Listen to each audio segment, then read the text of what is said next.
a year ago, I started streaming and working on content creation. And today, I'm going to look back over that year and decide how we've gone. The first thing I'll do is look at my most popular videos and how they went. So here is the list of my most popular videos, and right at the top is a VTuber design review of Polar. This one has more views than almost all of my other videos combined. It takes up about 62% of all my views. Interestingly, it is the one of the ones that took me the least amount of time to produce. It was more or less off the cuff and just operating off bullet points. I am thinking the reason it was so popular is that it was the right video at the right time. Then the next one was more or less a follow-up video talking about VTubers and the history of V-singers, because there were so many mainstream articles about VTubers which were acting like Polar was the first V-singer, and I wanted to really investigate the long history of it. And this one actually had a lot of me going back and looking at history and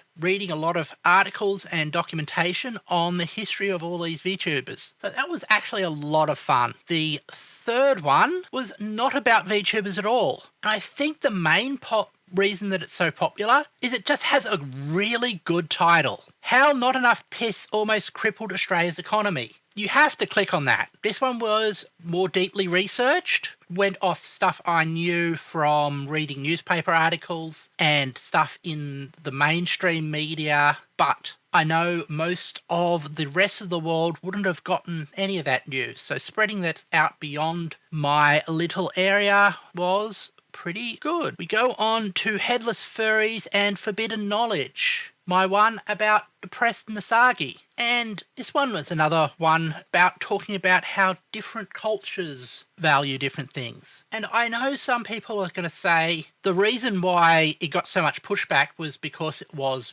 basically doxing and invasion of privacy. However, when I looked at the responses, it was clear that the responses were modulated through this feeling of a taboo being broken. Okay, let's move down to the are VTubers responsible for Twitch's downfall? This was another one that was done basically off the cuff, and I think it was a bit of out of left field and like trying to pick up on a trend. I'm not sure if I'm proud of this one. I still go by it, but I think this is one we'll have to come back to at some point. Hey, Simulacra and Simulation, Furries and Fixed Points. It was one where I imitated a mix of Vsauce and PBS's Idea Channel, because I miss both of those, and I would like to bring that energy back to Usenet, or to YouTube, not Usenet.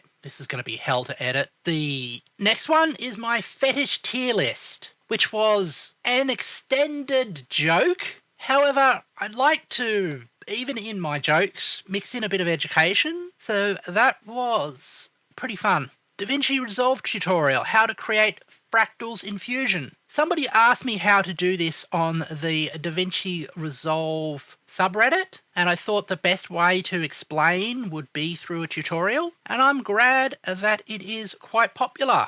The next one was about the line, and was basically me being pissed off at so many ads for the line and me clearly knowing why it's so bad, in part because of my work in Factorio and knowing how dreadful a linear city can be. Here, the next one was another VTuber video going over the 9 biggest misconceptions about VTubers. That was, again, this one was born of irritation and the way that people kept making mistakes about VTubers, especially in the mainstream press, and I just wanted to get that out there in a convenient manner.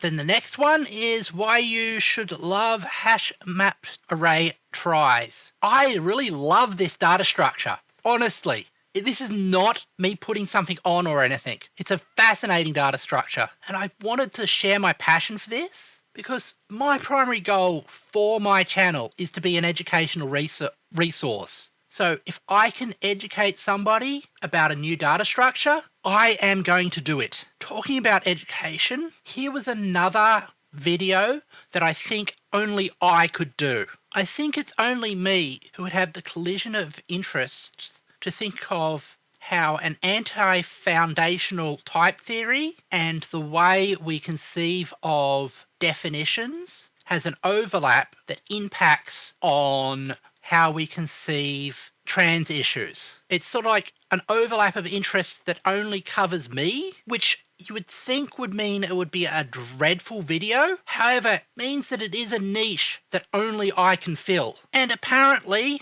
there were 218 other people who fitted into that niche. Perhaps more. Why was Lovecraft afraid of non-Euclidean geometry? Yes, another one of my overlapping pet peeves.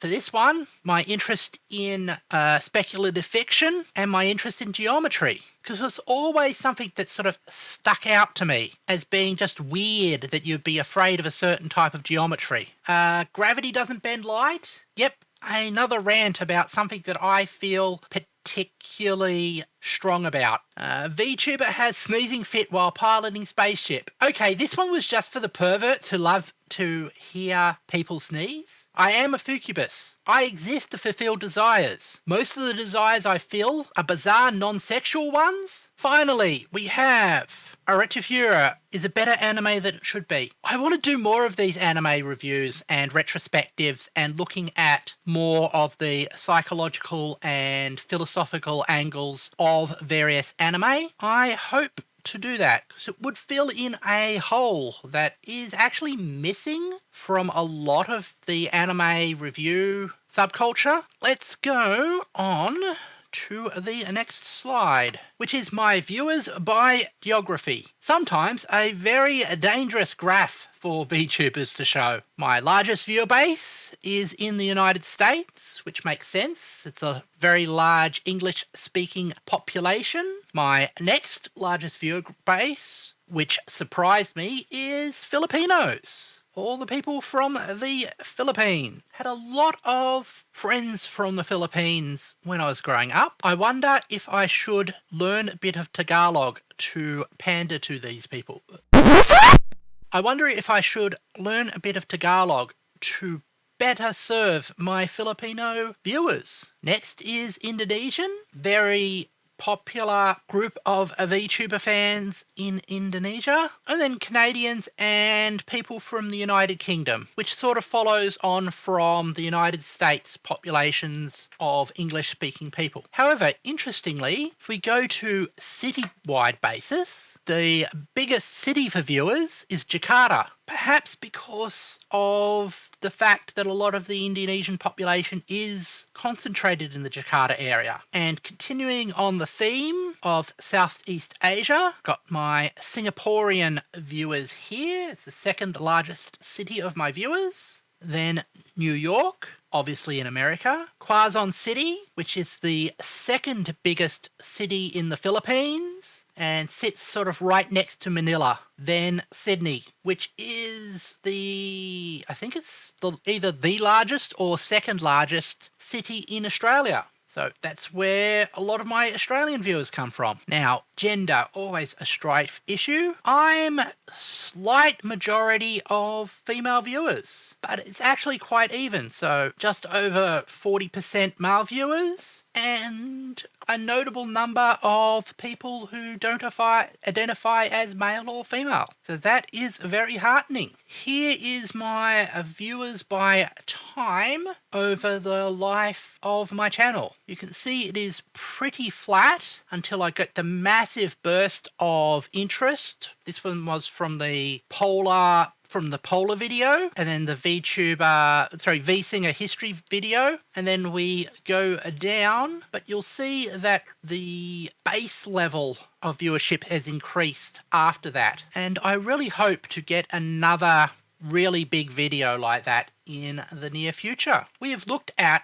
the videos that were most popular. If you've been one of my subscribers for any period of time, you know that my videos, topics, tend to vary wildly. When you look for any advice for YouTubers, all of them say concentrate on a niche. However, for my videos, whenever I've done something different to what I've done before, I always get a good video that performs better. So are these people giving bad advice? Probably not. However, they miss a core thing. I make better videos when I am enthusiastic about the subject, and the things that I am enthusiastic about are so varied. So to make good videos for me, I have to have a wide variety of topics. In fact, I am pretty sure if I niched down and stuck to one topic, I would just burn out and none of my videos would function well. So my best strategy at this point in time is to keep making a wide variety of videos. Part of me learning to be a better YouTuber is by reviewing a lot of other people's content. Not the content of high-end successful YouTubers, but looking at new YouTubers, people whose mistakes are still very evident, and learning from their mistakes to avoid my own mistakes. When I look at these people